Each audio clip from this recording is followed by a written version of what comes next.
علی بھائی، اگلا سوال ہے، میں نے اپنے بچپن میں ایک ذمہ دار بریلوی عالم اور مناظر مولانا سعید احمد اسد حفظہ اللہ کی زبانی ایک واقعہ سن رکھا ہے جس کی تصدیق علی بھائی سے مطلوب ہے۔ کیا یہ واقعہ درست ہے کہ سیدنا موسیٰ علیہ السلام جب مصر سے شام کے لیے نکلے تو اپنے ساتھ حضرت یوسف علیہ السلام کا جسم مبارک بھی قبر اقدس سے نکال کر ہجرت کو روانہ ہوئے تھے؟ پلیز وضاحت فرما دیں۔ دیکھیں جی، جو سعید احمد اسد صاحب ہیں نا جی، حافظہ اللہ تعالیٰ، ان سے میری ملاقات بھی آپ کو پتہ ہے فیصل آباد میں ہوئی تھی۔ یہ بریلوی مکتب فکر کے چند ایجوکیٹڈ علماء میں سے ہیں۔ مجھے صحیح طرح یاد ہے کہ 1996 میں، یعنی آج سے 24 سال پہلے، جب میں انجینئرنگ یونیورسٹی میں سیکنڈ ایئر میں پڑھتا تھا تو ویکینڈز پہ میں گھر آیا کرتا تھا، تو ان کی ایک میلاد کے موقع کے اوپر تقریر تھی۔ اس تقریر میں میں نے پہلی دفعہ شیخ ناصر الدین البانی رحمہ اللہ تعالیٰ کا نام ان کے منہ سے سنا تھا۔ میں خود بھی اس وقت کٹر بریلوی تھا، تو مجھے یاد ہے کہ سعید اسد صاحب اس وقت کہتے تھے، اس وقت داڑھی بھی ان کی کالی تھی، کہ اس وقت البانی صاحب بھی زندہ تھے۔ البانی صاحب فوت ہوئے 1999 میں، تو کہتے ہیں سعودیے ایک بیٹھے ہیں نا دا، ٹھیک ہے، تو حالانکہ وہ ان کا بھی کوئی نہیں ہے۔ اب اس نے اہل بیت کی محبت میں جو احادیث جمع کی ہیں نا، تو میں نے آپ کو بتایا کہ عنقریب اس کو بھی یہ رافضی کہہ دیں گے۔ وہ ان کا نہیں تھا، وہ اللہ اور اس کے رسول کا ماننے والا تھا، بڑا محب اہل بیت بندہ تھا رحمہ اللہ تعالی۔ تو البانی صاحب کا تعارف میں نے پہلی دفعہ ان سے سنا۔ میں نے بھی سعید احمد اسد صاحب سے یہ والی حدیث خود سنی تھی۔ خیر اس وقت تو مجھے اتنا آئیڈیا نہیں تھا حدیث کی کتابوں کا۔ بہرحال یہ جو حدیث انہوں نے بیان کی ہے نا، اس واقعے کا ذکر کیا، یہ بالکل صحیح سند سے ثابت ہے، اور یہ بڑا انٹرسٹنگ واقعہ ہے۔ یہ واقعہ آپ کو المستدرک للحاکم میں بھی مل جائے گا صحیح سند کے ساتھ۔ امام حاکم نے اس حدیث کو امام بخاری کی شرط پہ صحیح کہا ہے، امام ذہبی نے بھی ان کی موافقت کی ہے۔ یہ حدیث جو ہے وہ مسند ابی یعلا میں بھی موجود ہے صحیح سند سے، صحیح ابن حبان کے اندر بھی موجود ہے۔ یہ حدیث تفسیر ابن کثیر میں بھی موجود ہے۔ تفسیر ابن کثیر میں جو سورہ الشعراء کی آیت نمبر 52 ہے نا، حضرت موسیٰ علیہ السلام کے بارے میں آتا ہے نا کہ اللہ تعالیٰ فرماتا ہے کہ ہم نے ان کی طرف وحی کی تھی، وَأَوْحَيْنَا إِلَىٰ مُوسَىٰ أَنْ أَسْرِ بِعِبَادِي إِنَّكُمْ مُتَّبَعُونَ۔ ہم نے موسیٰ کو وحی کی کہ تم راتوں رات میرے بندوں کو، وہ 6 لاکھ کے لشکر کو بنی اسرائیل کے یہاں سے لے کر نکل جاؤ، بے شک تمہارا پیچھا کیا جائے گا، یہ لوگ تمہارے پیچھے آئیں گے۔ وہ پیچھے آئے تو سمندر میں اللہ نے راستہ بنا دیا، بنی اسرائیل تو نکل گئے، اور اسی راستے میں جب فرعونی نکلنے لگے تو اللہ نے دونوں پارٹ ملا دیے، قرآن میں آتا ہے، تو تباہ و برباد کر دیے گئے۔ تو اس آیت کے کانٹیکسٹ میں یہ سورہ الشعراء پارہ نمبر 19 آیت نمبر 52 کے کانٹیکسٹ میں امام ابن کثیر اس حدیث کو لے کے آئے ہیں جو حاکم کے اندر موجود ہے،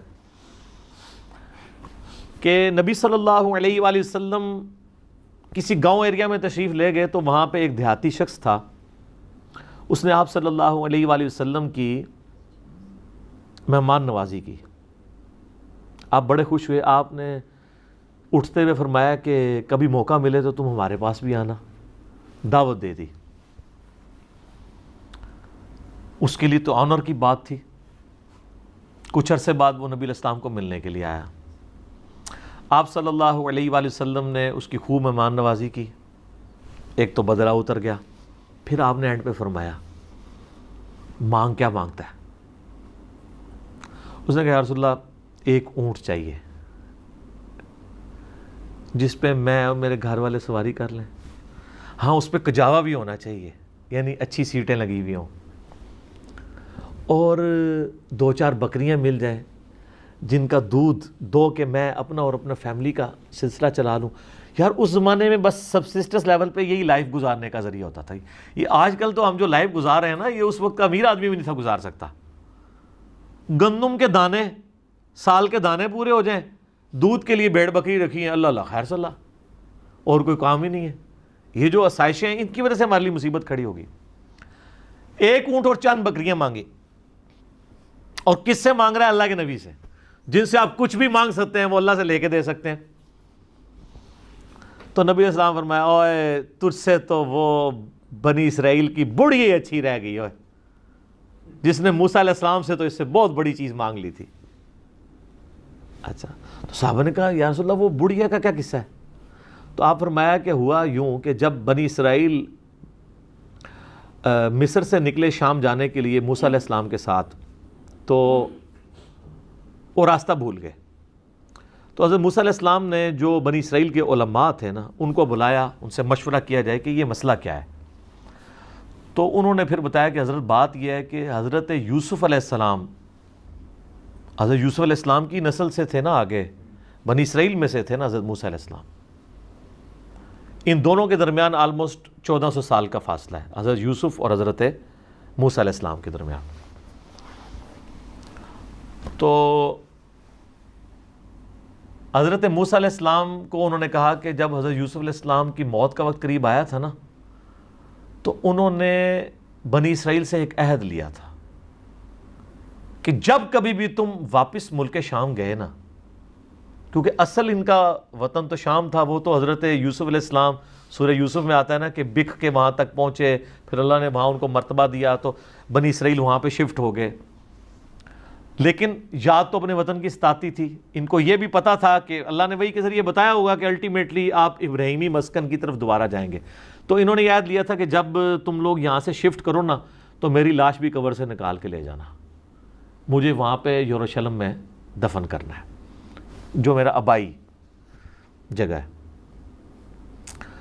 حضرت موسیٰ علیہ السلام نے کہا او ہو یہ تو پھر ہمیں راستہ نہیں ملے گا، یوسف علیہ السلام نے نال کھڑنا پینا ہے، کیونکہ اللہ کی طرف سے ہو رہا تھا.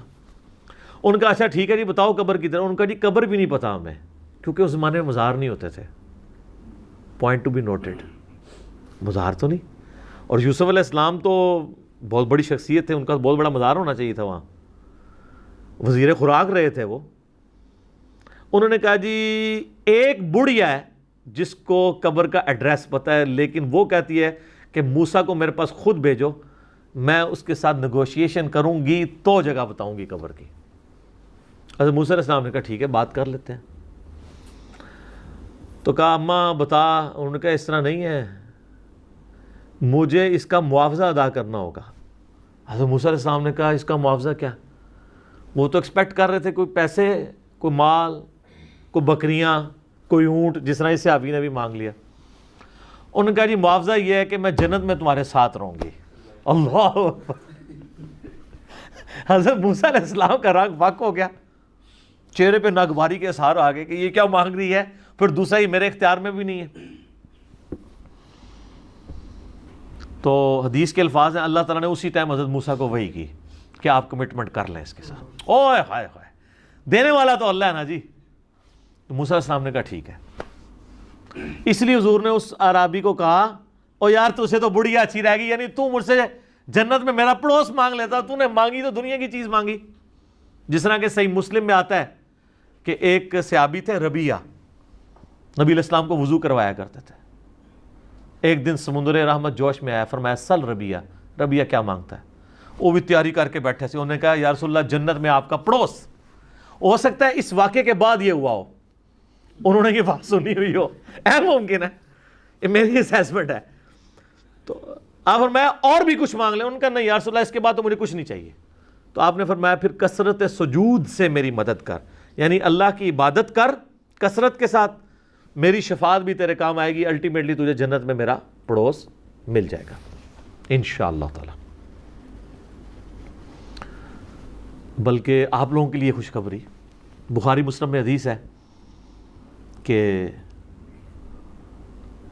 ایک صحابی ہے، ان کا یا رسول اللہ قیامت کب آئے گی؟ آپ نے فرمایا کہ کوئی قیامت کے لیے تو نے تیاری بھی کی ہے؟ تو اس نے کہا یا رسول اللہ میں تو بس موٹے موٹے دین پہ چلتا ہوں، فرائض پورے کرتا ہوں، کوئی ایکسٹرا نفلی باتیں میرے پاس نہیں ہیں. ہاں میں اللہ اور اس کے رسول سے محبت کرتا ہوں. تو آپ نے فرمایا پھر اللہ اور اس کا رسول تمہارے ساتھ ہوں گے.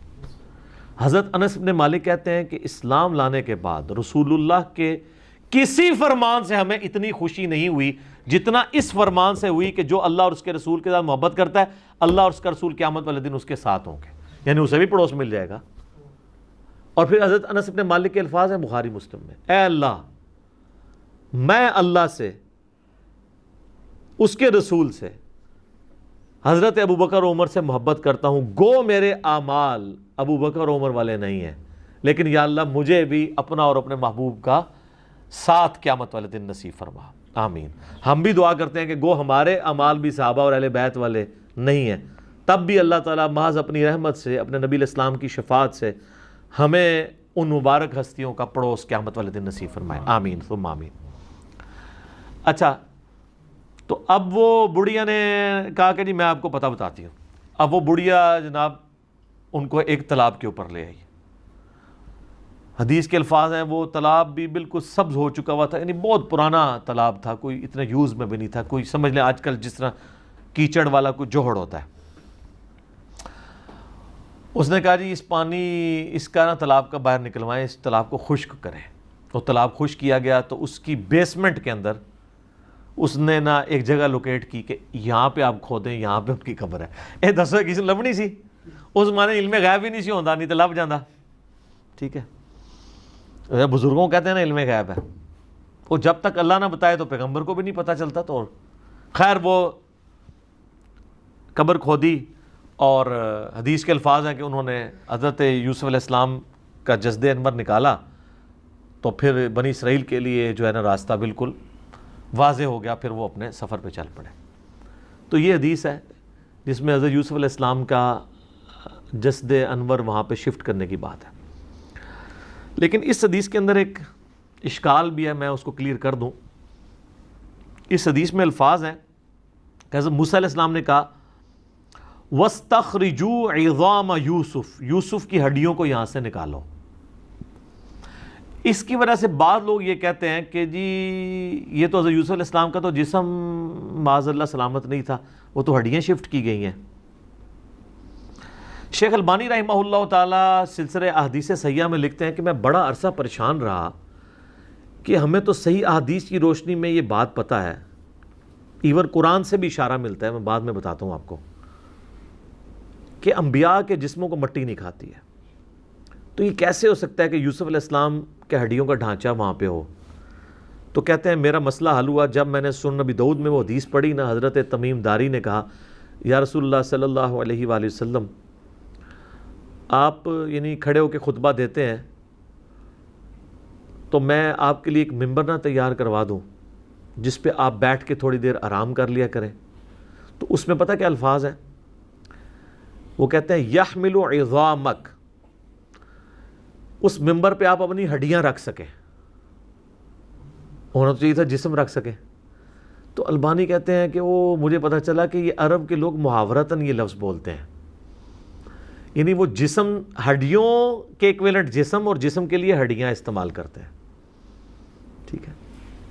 جیسے ہمارے جسم میں درد ہو تو ہم کیا کہتے ہیں میری ہڈیاں ٹوٹ رہی ہیں، اس کا یہ مطلب نہیں ہوتا کہ فزیکلی کو ہڈیاں ٹوٹ رہی ہیں، جسم میں درد ہے۔ بریانی کھائی ہے تو سینے میں آگ لگی ہوئی ہے، اس سے مراد وہ فائر نہیں ہوتی، یہ محاورتاً۔ تو کہتے ہیں اس سے آدمی نے یہ بھی کہہ سکتا تھا یا رسول اللہ جس پہ آپ آرام کر سکیں، اس نے لفظ کیوں استعمال کیے کہ یحمل عظامک، آپ کی ہڈیاں، آپ اپنی ہڈیاں اس پہ رکھ سکیں، تو ہڈیاں اپنی کو رکھ سکتا ہے۔ تو اس اشکال کا جواب ہو گیا۔ اب آ جائیں اس آیت کی طرف جو میں نے کہا قرآن میں، وہ سورہ سبا ہے، آیت نمبر 14۔ اعوذ باللہ من الشیطان الرجیم، بسم اللہ الرحمن الرحیم۔ یہ بڑا مشہور واقعہ ہے، حضرت سلیمان بن داود علیہ السلام، آپ کو پتہ ہے جب یہ فوت ہو گئے تو یہ ہیکل سلیمانی تعمیر کروا رہے تھے، تو ایک عصا کے سہارے یہ کھڑے رہے، اس کا ذکر ہے۔ فلما قضینا علیہ الموت، جب ہم نے ان پر موت وارد کر دی، ما دلہم علی موتہ الا دابۃ الارض تأکل من سأتہ، تو ان کی موت کی خبر نہیں دی مگر اس زمین کے کیڑے نے جو ان کے عصا کو کھا گیا۔ اب وہ عصا کے سہارے ظاہر کرسی بھی بیٹھے ہوں گے، یوں کر کے سہارا لیا ہوا ہوگا، جس سے فیل یہ ہو رہا تھا کہ وہ زندہ ہی ہیں، لیکن کسی جن کی یہ بھی جرت نہیں ہوئی ہے کہ روب اتنا تھا کہ کسی کی یہ بھی نہیں ضرورت ہوئی کہ کہیں فوت ہی نہ ہو گئے ہوں کہ اٹھ کے نماز بھی نہیں پڑھ رہے, کتنے دنوں سے جسم اسی طریقے سے ہے, اتنی بھی ان کی ضرورت نہیں تھی, ڈرتے تھے. فلما خر, جب ان کا جسم نیچے آیا, یعنی کیا ہوا کہ وہ دیمک جو ہے نا اس کو چاٹ گئی. تو سر دیمک ایک دن میں نہیں چاٹتی, یہ مہینوں کی گیم ہے کہ وہ عصا کو دیمک کھاتی رہی جب تک وہ ہیکل سلیمانی تعمیر نہیں ہو گیا, ٹیمپل آف سلیمان. تو قرآن کہہ رہا ہے کہ حضرت سلیمان علیہ السلام اس کے سارے پہ رہے, تو اس کا مطلب ان کا جسم بھی سلامت, فریشنس بھی سلامت, آنکھوں کی چمک بھی سلامت, سب کچھ. ادروائز تو ان کو شک پڑ جاتا. اور اللہ نے اس چیز کا ذکر کیا ہے کہ یہ اللہ نے کیوں کروایا ہے. اللہ کہتا ہے جیسے ہی وہ ان کا جسم نیچے آیا, اب یہاں ہونا چاہیے تھا جسم نیچے آیا تو فرشتوں نے تھام لیا, نہیں سر انج نہیں ہوا, زمین تے ہی آیا, کوئی گستاخی نہیں ہوگی, بے ادبی نہیں ہوگی. تبینت الجن ان لو کانوا یعلمون الغیب, اس سے جنوں کے اوپر یہ حقیقت کھل گئی کہ اگر وہ غیب کا علم جانتے ہوتے, ما لبثوا فی العذاب المہین, تو اتنے بڑے عذاب کو نہ وہ کاٹتے کہ کتنے مہینوں سے وہ حضرت سلیمان کے ڈر کی وجہ سے اتنے بڑے بڑے پتھر اٹھا کے اگلے سلیمانی تعمیر کر رہے تھے. اگر ان کو پتہ چلتا کہ 8-9 مہینے تو یہی کام ہو رہا ہے. جیسے میں نے آپ کو بتایا نا, آج کل تو آپ سی سی ٹی وی کیمرہ ویسے ہی لگا دینا, چاہے اس کا کنیکشن بھی پیچھے نہ ہو, اور 3-4 آپ گھر کے باہر لگا دیں تو کوئی جناب اس طرف جاتا بھی نہیں ہے, ان کو ڈر لگا رہتا ہے یار یہ تو نظر آ جائیں گے ہم. تو اللہ تعالیٰ فرمایا کہ علم غیب اگر جنوں کو ہوتا نا تو ان کو کیوں نہیں پتہ چل گیا کہ یہ فوت ہو گئے. تو علم غیب والا عقیدہ اللہ تعالیٰ نے بڑا قرآن میں کلیئر کیا ہوا ہے. آپ نے نہیں ماننا تو نہ مانے, ایک علیحدہ بات ہے. جنات سے جتنی بھی خبریں کائنوں تک پہنچتی ہیں نا, وہ قرآن حکیم میں بھی آیا ہے, بخاری مسلم میں اس کی ڈیٹیل موجود ہے. وہ فرشتوں کی ڈسکشن کے ساتھ کچھ باتیں اچک لیتے ہیں تو وہ چلی جاتی ہیں, باقی بخاری مسلم کے الفاظ ہیں, وہ 100 باتیں اس میں اور ملا کے کائنوں کے دماغ میں ڈالتے ہیں اور وہ آگے پھیلا دیتے ہیں. باقی جو پاسٹ ٹینس کا واقعہ اگر کوئی جن بتا دیتا ہے نا تو وہ غیب کی بات نہیں ہے, کیونکہ پاسٹ ٹینس میں جو چیز ہو چکی وہ تو علم میں آ گئی نا. یعنی اگر میں کہوں کہ ذوالفقار علی بھٹو پھانسی چڑھ چکے ہیں, تو میرے زمانے میں تو نہیں چڑھے, میری پیدائش سے وہ پہلے چڑھے میں پھانسی. تو یہ نہیں میں نے دیکھا ہے, لیکن یہ خبر آج کی ڈیٹ میں درست ہے. لیکن مستقبل کی خبر کوئی نہیں دے سکتا, اور یہاں تو ان کے سامنے تھا, ان کو نہیں پتہ چلا جب تک کہ وہ نہیں. تو یہ آیت بھی اس بات کا ثبوت ہے کہ انبیاء کے جسم سلامت رہتے ہیں ان کی وفات کے بعد بھی, ورنہ تو ڈیکمپوز ہو جاتا. 2 دن سے زیادہ تو نکالتے ہی نہیں, اتنی بدبو آنا شروع ہو جاتی ہے. باقی اس کو سپورٹی وہ حدیث ہے جو سنن ابی داؤد میں, سنن نسائی میں اور سنن ابن ماجہ میں ہے, مشکات میں موجود ہے, سیدنا اوس بن اوس رضی اللہ تعالیٰ عنہ سے, کہ نبی علیہ السلام نے فرمایا کہ جمعے کا دن جو ہے وہ تمہارے ایام میں سب سے بہتر ہے. اسی دن آدم علیہ السلام پیدا ہوئے, اسی دن وہ فوت ہوئے, اسی دن سور پھونکا جائے گا. تم جمعے کے دن کثرت کے ساتھ مجھ پہ درود پڑھو, بے شک تمہارا درود مجھ پہ پیش کیا جائے گا. تو صحابہ نے کہا کہ یا رسول اللہ, جب آپ مر جائیں گے اور آپ کی ہڈیاں مٹی میں گھل مل جائیں گی, ذرا الفاظ سنیں. اس زمانے میں اس طرح گستاخی کا فتویٰ نہیں لگاتا تھا, جواب دیے جاتے تھے. تو آپ پہ درود کیسے پیش ہوگا, یہ تو نیچرل پروسیس ایسا ہوگا. تو نبی علیہ السلام نے فرمایا, اب دیکھیں اس کی برکت ہوئی کہ عقیدہ پتہ چل گیا. آپ نے فرمایا کہ ان اللہ قد حرم علی الارض ان تاکل اجساد الانبیاء, بے شک اللہ نے اس بات کو حرام کر دیا ہے مٹی کے لیے کہ وہ نبیوں کے جسموں کو کھائے. نبیوں کے جسم مٹی نہیں کھائے گی, وہ ان کی وفات کے بعد بھی قبروں میں سلامت رہیں گے. اچھا, اس حدیث کو آلموسٹ سارے محدثین نے صحیح کہا ہے. اس حدیث کو امام حاکم نے بھی صحیح کہا, امام ذہبی نے موافقت کی, صحیح ابن حبان میں بھی ہے, امام ابن حبان نے بھی صحیح کہا, امام نووی نے بھی ٹھیک کہا, امام ابن قیم نے بھی ٹھیک کہا. لیکن امام بخاری کی ریزرویشن ہے اس حدیث کے اوپر, عقیدے کے اوپر نہیں, حدیث کے اوپر. وہ کہتے ہیں اس حدیث میں جو ایک راوی ہے نا, اس راوی کا نام ہے عبد الرحمن بن یزید بن جابر. وہ کہتے ہیں یہ بن جابر نہیں ہے, وہ تو ثقہ راوی ہے, یہ بن تمیم ہے جو ضعیف راوی ہے. جبکہ باقی سارے محدثین کہتے ہیں نہیں وہ بن جابر ہی ہے, بن تمیم نہیں ہے. اسی وجہ سے شیخ زبیر لزئی صاحب بھی اس حدیث کو ضعیف کہتے تھے. تو ہم نے پہلے بھی کلیریفائی کیا کہ ان کا یہ حکم لگانے میں غلطی ہے. اس حدیث کو البانی بھی، شعیب آرنود بھی، ایون خود شیخ زبیر صاحب کے شاگرد غلام مصطفیٰ ظہیر صاحب نے امام نسائی کی کتاب وفات النبی کا ترجمہ کیا، انہوں نے بھی کہا کہ یہ حدیث ٹھیک ہے. لیکن شیخ زبیر صاحب اس عقیدے کو صحیح مانتے تھے، کیونکہ یہ حدیث فضل الصلاۃ علی النبی جو قاضی اسماعیل مالکی کی کتاب ہے المتوفہ 287 ہجری، پہلے 300 سال میں درود شریف کے فضائل پہ لکھی گئی ہے، اس میں بھی یہ حدیث موجود ہے. تو اس کی تحقیق کرتے ہوئے شیخ زبیر صاحب نے لکھا ہے کہ حدیث وہی والا لکھا کہ یہ بن تمیم ہے، بن جابر نہیں ہے. البتہ انہوں نے کہا جہاں تک اس عقیدے کا تعلق ہے نا کہ انبیاء کے جسم سلامت ہیں تو وہ بالکل ٹھیک ہے. اور انہوں نے کہا اس کی دلیل ہے المصنف ابن ابی شیبہ میں صحیح سند کے ساتھ حضرت عمر فاروق رضی اللہ تعالیٰ عنہ کا قول ہے جو انہوں نے نقل کیا. ان تو خالی قول نقل کیا، وہ پوری حدیث مصنف ابن ابی شیبہ میں ایسا ہے کہ جب یہ پرشین امپائر گری نا، تو تستر شہر تھا پرشین امپائر کا، جب وہ فتح ہوا نا تو ابو موسیٰ اشعری رضی اللہ تعالیٰ عنہ نے حضرت عمر کو خط لکھا کہ یہاں پر ہم نے خزانے کو جب ٹیک اوور کیا تو یہاں میں ایک بہت بڑا تابوت ملا ہے جس میں ایک بہت بڑی لاش ہے، اور وہ لاش اتنی بڑی ہے کہ ایک ہاتھ تو صرف اس کا ناک ہے، یعنی یہ ناک کا سائز جو ہے نا وہ 1.5 فٹ کے قریب ہے. تو اب آپ دیکھ لیں کتنی بڑی لاش ہے. اور یہاں کے لوگوں کا یہ عقیدہ ہے جب بارش نہیں ہوتی تو اس لاش کو اوپن ایئر میں لے آتے ہیں تو اللہ تعالیٰ بارش دے دیتا ہے. تو آپ کو لیٹر ملتا تو آپ کہتے ہیں جناب فوراً ایک وڈا کا مزار بنواؤ ہیں. حضرت عمر تک جب پہنچا تو آپ نے کعب احبار کو، یہودی عالم تھے جو بعد میں مسلمان ہو گئے، نبی علیہ السلام کی زندگی میں تھے لیکن اسلام قبول نہیں کیا، اس لیے صحابی نہیں بعد میں. تو انہوں نے وہ پورے ساتھ ڈاکومنٹس بھی بھیجے، تو انہوں نے کہا یہ حضرت دانیال علیہ السلام کا تابوت ہے. تو پھر حضرت عمر نے خط لکھا کہ راتوں رات 13 قبریں کھودو، ایک نہیں 13، تاکہ پتہ ہی نہیں چلے کس میں دفنا ہے، نامعلوم جگہ پہ، اور راتوں رات ان کو دفن کر دو. یہ حضرت دانیال علیہ السلام کا جس میں اثر ہے.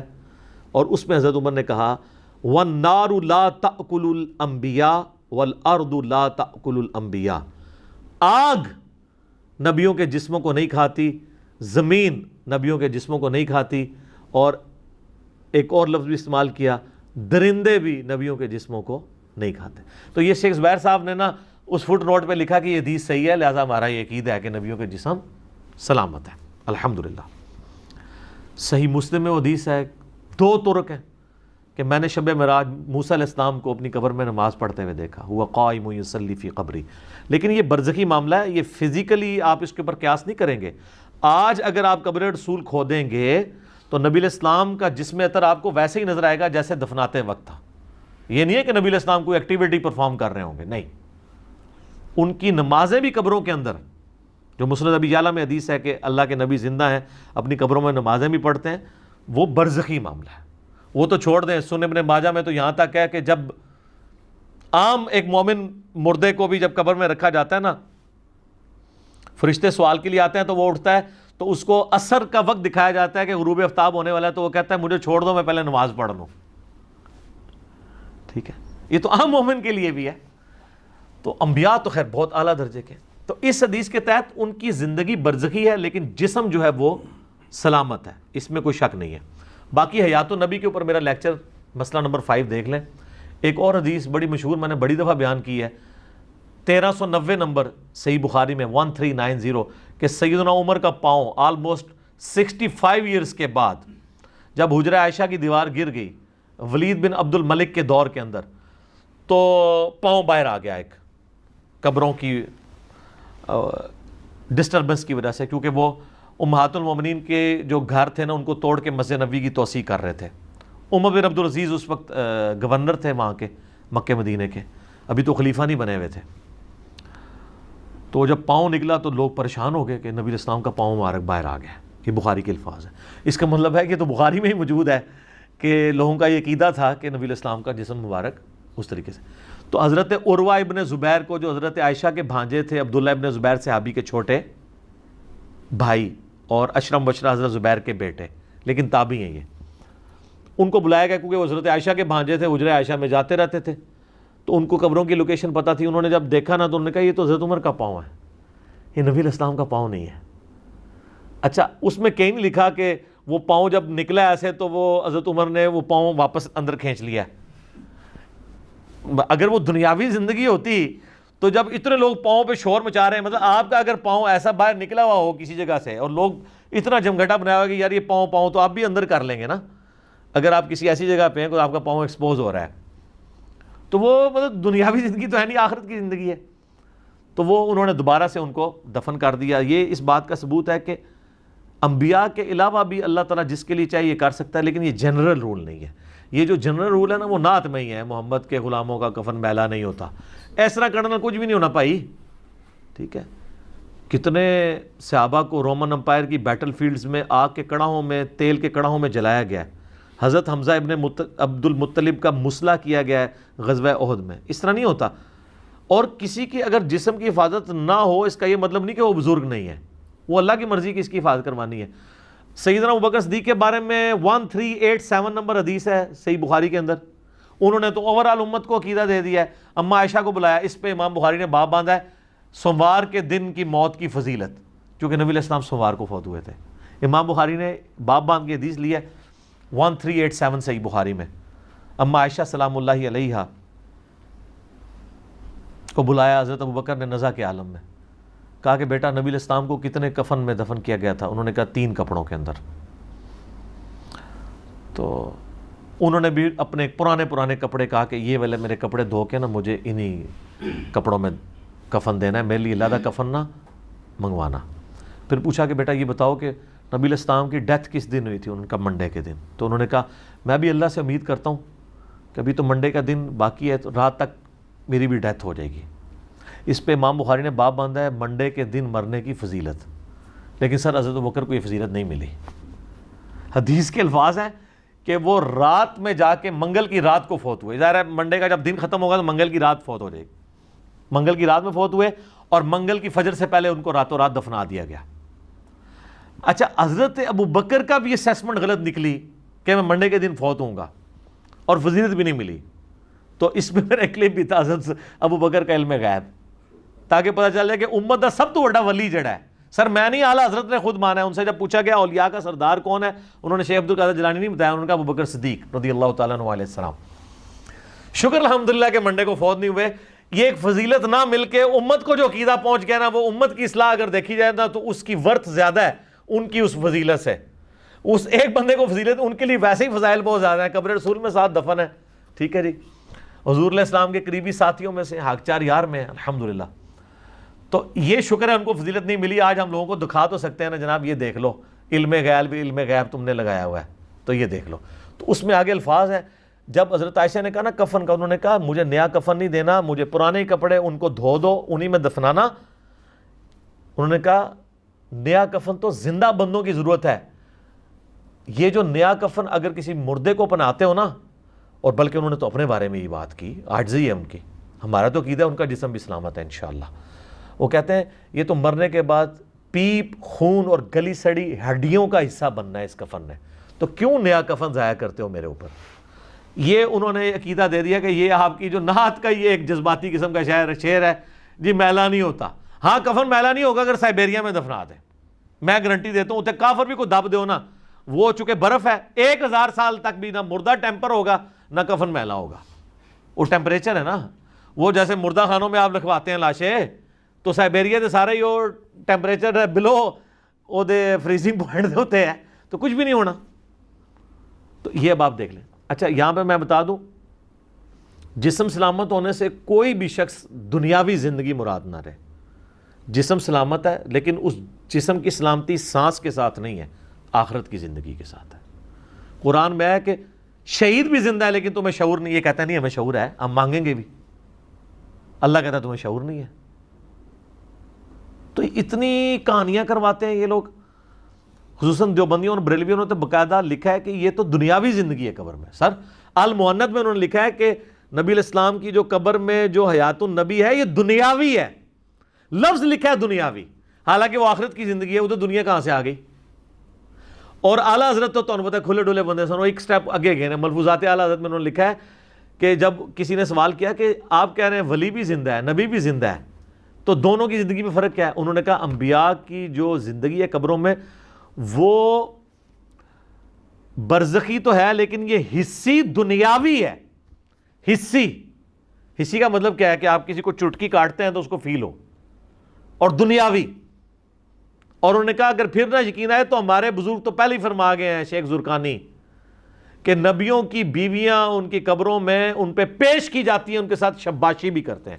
بولے اعوذ باللہ تعالیٰ. آج ہم پیش کرتے ہیں، وہ کہتا نہیں وہ زرقانی نے لکھا، انہوں نے تو نقل کیا. تو انہوں نے تو اپنے عقیدے کے طور پہ نقل کیا، انہوں نے تو یہ نہیں کہا کہ زرقانی صاحب نے بکواس فرمایا ہے، ان کا فرماتے ہیں. ٹھیک ہے. تو فضائل حج میں شیخ زکریا کاندلوی نے فضائل درود میں فضائل مال کا ایک چیپٹر ہے، اس میں انہوں نے لکھا ہے. فضان سنت میں الیاس قادری صاحب پاپا جانی جو ہیں دعوت اسلامی والے تبلیغی جماعت نے، دونوں نے لکھا ہے کہ 555 ہجری میں نبی الاسلام کی وفات کے 500 سال کے بعد جب شیخ احمد رفاعی قبر رسول پہ حاضر ہوئے، انہوں نے عربی میں شعر پڑھا، یا رسول اللہ جب میں مصر میں تھا تو میں روح کو بھیجتا تھا آستان اقدس پہ حاضری کے لیے. کوئی اپنی روح اس طرح بھیج سکتا ہے؟ مجھے بتائیں. اب جسموں کے ملاپ کی باری آئی ہے تو اپنا دست اقدس قبر سے باہر نکالیے، میں اس کو بوسہ دوں. تو کہتے ہیں 90,000 لوگوں کی موجودگی میں ہاتھ مبارک باہر نکلا اور شیخ احمد رفاعی نے بوسہ دیا، اور ان میں شیخ عبد القادر جیلانی کا نام نامی بھی ذکر کیا جاتا ہے کہ وہ بھی یہ منظر دیکھ رہے تھے. حالانکہ شیخ عبد الجیلانی کو بیچاروں کو پتہ بھی نہیں ہوگا میرے ساتھ کیا منسوب انہوں نے کر دیا. میں کہتا ہوں جی بڑی بدبختی ہے کہ وہ منظر دیکھ رہے تھے، انہوں نے خود ہاتھ نہیں چوم لیا، میں انجینئرنگ کر لگا. ٹھیک ہے. اور سارے 90,000 بدبخت نے کہ نبی الاسلام دا ہاتھ مبارک باہر نکلے ہے تو ظالمو تسی کیوں نہیں چومیا؟ اور حضور کے اخلاق سے یہ چیز بعید ہے کہ آپ علیہ السلام جو ہے ایک کو چموا دیں اور باقیوں کو محروم رکھیں. ایک بار جو تو جناب باہر آیا سی پھر سارے نو ہی زیارت کرنی چاہیے سی، چومنا چاہیے سی. سب کہانی جھوٹ ہے. یہ ہاتھ کبھی سیدہ فاطمہ کے لیے نہیں نکلا، کبھی اماں عائشہ کے لیے نہیں نکلا جب وہ جمل پہ گئیں اور بعد میں شرمندہ بھی ہوئیں اپنے اس سفر پہ کہ بھئی نہ جاؤ ادھر. کبھی حضرت عمر کے لیے نہیں نکلا. وہ بخاری میں 1010 نمبر حدیث 1010 آ رہی ہے، اِنَّا كُنَّا نَتَوَسَّلُ إِلَيْكَ بِنَبِيِّنَا، اے اللہ جب تیرے نبی تھے ہم ان کے وسیلے سے تیرے پاس آتے تھے، آج ہم تیرے نبی کے چچا کو لے کے آئے ہیں. وہ بھی چلے جاتے قبر رسول پہ، یا رسول اللہ جب آپ دنیاوی زندگی میں تھے تو آپ ہاتھ مبارک پیالے میں رکھتے تھے تو چشمے جاری ہوتے تھے، تو آج جو ہے وہ قحط میری عزت سٹیک پہ لگی ہے، میرے دور حکومت میں دور خلافت کے اندر قحط آ گیا، تو آپ ہاتھ مبارک یہ میں پیالہ لے کے آئے ہوں آپ اس میں رکھیں. جی جناب صحیح مسلم میں ہے کہ حضرت عمر نے ایک دفعہ یہ کام کروایا تھا، پیالہ دے کے تو نبی الاسلام نے ہاتھ رکھا. ایک تو وہ حدیث بخاری مسلم میں حدیبیہ کے موقع پہ 1500 صحابہ نے ایک پیالے سے وضو کیا اور جانوروں کو پلایا اور جمع کر لیا، اور جابر بن عبداللہ کہتے ہیں 1,00,000 بھی ہم ہوتے نا تو سب کو کفایت کرتا تھا. تو حضرت عمر نے تو نہیں کہا، ان کو پتا تھا کہ اب ہماری کمیونیکیشن اس آخرت کی زندگی میں حضور کے ساتھ نہیں ہو سکتی. یہ مثالیں دیتے ہیں حضور کی مبارک زندگی کی اور اس کو آج اپلائی کرتے ہیں. پھر میں ان کو تھوڑے نچلے لیول پہ آ کے سمجھاتا ہوں کہ اگر تم لوگ یہی کرتے ہو نا، تو بخاری میں حدیث ہے ایک صحابی کی ٹانگ ٹوٹ گئی تھی، پنڈلی کی ہڈی، نبی علیہ السلام نے مبارک ہاتھ پھیر کے اس کو بالکل ٹھیک کر دیا. تو کون عاشق رسول اپنی ٹانگ توڑوانے کے لیے تیار ہے؟ قبر رسول پہ ہم لے جاتے ہیں، ٹھیک کروائیں. تو فوراً یہ کہیں کہ نہیں اس طرح تو نہیں ہوتا نا. تو آپ لوگوں نے عقیدے تو یہی وابستہ کیے ہوئے ہیں. پچھلے دنوں میرا وہ ایک گنبد خضرا کے روشن دان والا کلپ بھی اپلوڈ ہوا ہے، اس میں نے کافی ساری باتیں کی تھی. اب بار بار میں اس لیے ان چیزوں کو ریپیٹ کر دیتا ہوں تاکہ عقیدوں کی اصلاح ہو جائے، پتہ چل جائے کہ سچائی کیا ہے. تو بات حضرت یوسف علیہ السلام سے شروع ہوئی تھی، ان کے جسد اطہر کو شفٹ کرنے کی. میں یہاں پہ موقع غنیمت جان کے آپ کو بتاؤں کہ ایران والوں نے ایک حضرت یوسف علیہ السلام کے اوپر نا 40 اقساط پہ ایک ڈرامہ سیریل بنائی ہے. وہ پورے کا پورا سورہ یوسف والا واقعہ اس کو بڑے کمال انداز میں. یہ فلموں کے مشورے میں ان کو دے رہا ہوں جو آلریڈی فلمیں دیکھنے والے ہیں. میں یہ علماء کرام کو نہیں مشورہ دے رہا کہ آپ فلمیں دیکھیں. کم از کم آپ کو تھوڑی ہسٹری کا پتہ چلے. اصحاب کہف پہ بھی ہے، اردو ڈبنگ کے ساتھ آ چکی ہے، انگلش ڈبنگ میں بھی ہے، عربی ڈبنگ میں بھی ہے. اور معذرت کے ساتھ علماء سے ہم نے اپنی ویب سائٹ ahlsunnatpahar.com پہ ویڈیو لیکچرز والے پورشن میں جو آخری حصہ ہے نا اسلامک موویز اینڈ ڈاکومنٹریز، اس میں بھی اس کی HD ریکارڈنگ والے لنک ڈال دیے. آپ ڈاؤن لوڈ بھی فری کر سکتے ہیں، کوئی پیسے نہیں، کوئی چندہ بک نہیں. تو آپ ایک دفعہ وہ فلم دیکھیں، واقعی انہوں نے اس زمانے میں پہنچا دیا. اصحاب کہف والی دیکھیں، واقعی اس زمانے میں انہوں نے پہنچایا ہے. عمر سیریز بھی رکھی ہے، وہ آپ دیکھیں، اسلامک ریولیوشن کا آپ کو پتہ چلے گا، وہ بھی اردو ڈبنگ کے ساتھ آ چکی ہے۔ تو یہ میں صرف ایک انفارمیشن کے طور پہ تعارف کروا رہا ہوتا ہوں، چونکہ ہم نے ایک جنرل سٹور یہاں پہ دعوت کے والے سے فری کھولا ہوا ہے، تو ہر طبقے کے لوگ آتے ہیں۔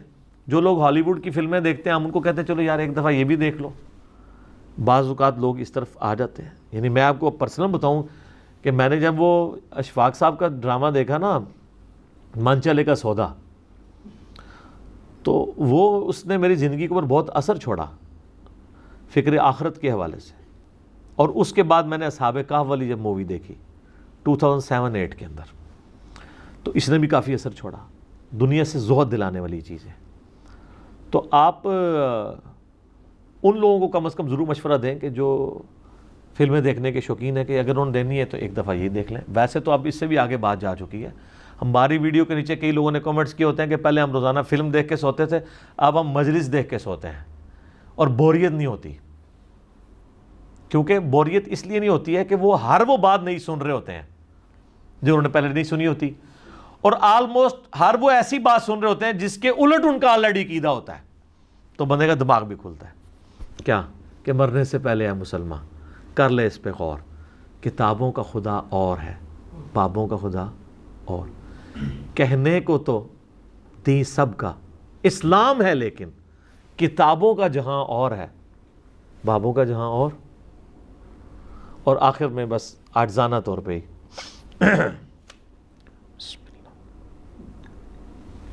کہ نہ میں بابی نہ میں بابی، میں ہوں مسلم علمی کتابی۔ ٹھیک ہو گیا جی؟